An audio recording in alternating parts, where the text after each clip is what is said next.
Por que eu tinha dor de cabeça e eles não? Eu cheguei a uma fase a achar que o problema era comigo. Mas aí, depois, observando isso aí, observando os surtos e tudo mais, eu percebi que o que eu estava fazendo era... Mas nessa época também, você já estava namorando com a Raquel, depois ela veio se tornar sua esposa. Como que esse relacionamento com a Raquel começou a te fazer ver ainda mais peça desse caminho natural da vida, dessa forma correta da vida? Foi difícil. Foi difícil. Por quê? Eu já estava... As peças foram se encaixando aos poucos, né? Quando eu comecei a trabalhar nessa instituição aí, eu já namorava a Raquel já tinha algum tempo, né? E... deixa eu ver. Já namorava a Raquel já tinha um tempo. E aí o que acontecia? Eu ia encontrar com ela e a gente se encontrava muito pouco, né? Uma vez só na semana que a gente se encontrava. Porque eu trabalhava o dia todo.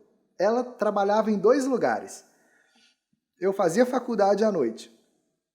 Então a gente tinha o sábado. Às vezes o domingo. Mas geralmente o sábado. Então a gente se encontrava. A gente não conseguia conversar sobre tanta coisa. Tipo, a gente estava se conhecendo, né? O namoro é essa fase, de se conhecer e tal. Então eu queria conhecer as histórias dela, como é que era, o que ela pensava da vida e tal.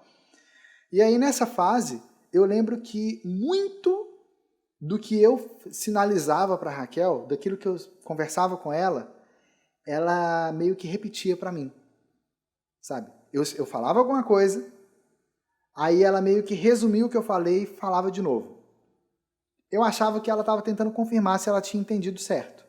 Mas, para mim, serviu como um exercício de me corrigir. Entende? O problema era quando ela sinalizava para mim. Porque eu ficava lá na minha cabeça achando que eu estava entendendo. Cara, teve um dia que a Raquel contou para mim que ela tinha ido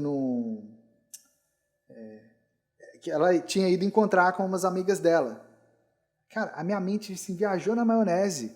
Eu tava assim, no outro mundo. Eu não conseguia entender aquilo que ela estava fazendo. Eu não conseguia. Mas eu não percebia que eu não estava entendendo. Isso que era mais louco. Porque na minha cabeça eu achava que eu estava entendendo. Eu descobri que eu não estava entendendo quando, depois de algumas semanas ou meses, ela falou assim, lembra que eu te falei tal coisa? Aí eu saquei, eu não lembrava. E se eu não lembrava, é porque ou eu não tinha prestado atenção, porque eu não tinha, mas eu prestava atenção. Entendeu? Então, eu percebi que eu não estava entendendo por causa disso. E isso foi um choque muito grande, porque eu comecei a perceber por que toda vez que eu encontrava com ela, quando eu ia embora, eu estava com dor de cabeça. Todas as vezes acontecia isso. Todas as vezes. Entende? E aí, com o tempo, juntando com eu ter esse contato com a Raquel e estar trabalhando com surdos, nesse ambiente lá, eu percebi que eu estava fazendo de uma forma que não era a forma que fazia sentido, porque os surdos ficavam o dia inteiro conversando em Libras. Eu não. Por que eu tinha dor de cabeça e eles não? Entende? Eu cheguei a uma fase a achar que o problema era comigo. Eu cheguei a pensar que o problema era comigo. Mas aí, depois, observando isso aí, observando os surdos e tudo mais, eu percebi que o que eu estava fazendo era... A Raquel vinha sinalizar para mim, na minha cabeça, eu ficava passando aquilo ali para o português. Entendeu? E aí não dava tempo. Não dava tempo. Eu tinha um esforço de olhar para ela, pensar em português, pensar na coisa toda ali, e aí depois eu descobri que na hora de eu sinalizar em Libras para ela, eu pensava primeiro em português para depois passar para Libras.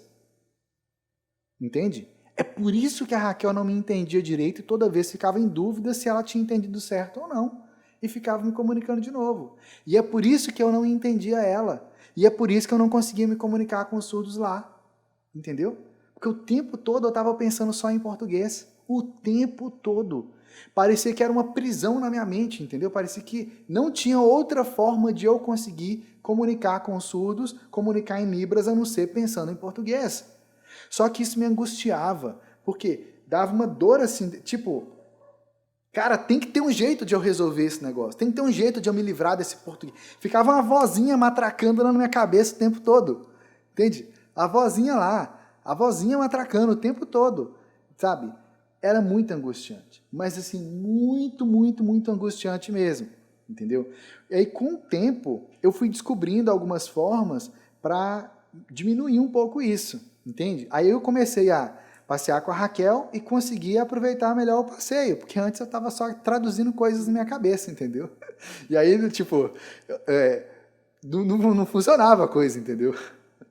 Se você aprendeu algo novo hoje, clica lá no curtir para eu saber que você conseguiu entender e aprender algo novo e deixa aqui abaixo seu comentário dizendo aquilo que mais chamou a sua atenção nesse conteúdo que você viu aqui e coloque também aqui as suas perguntas para que você possa continuar se desenvolvendo. E claro, se inscreve aqui no canal, vai lá no botão vermelho, aperta, se inscreve aqui no canal, badala lá o sininho, toca no sininho para que você seja avisado em primeiríssima mão quando eu publicar novos conteúdos aqui. E segue a gente lá no Instagram, @Universidade da Libras, porque lá você vai poder acompanhar o dia a dia meu com a minha esposa Raquel, que é surda. Vai lá, @Universidade da Libras. Vai lá.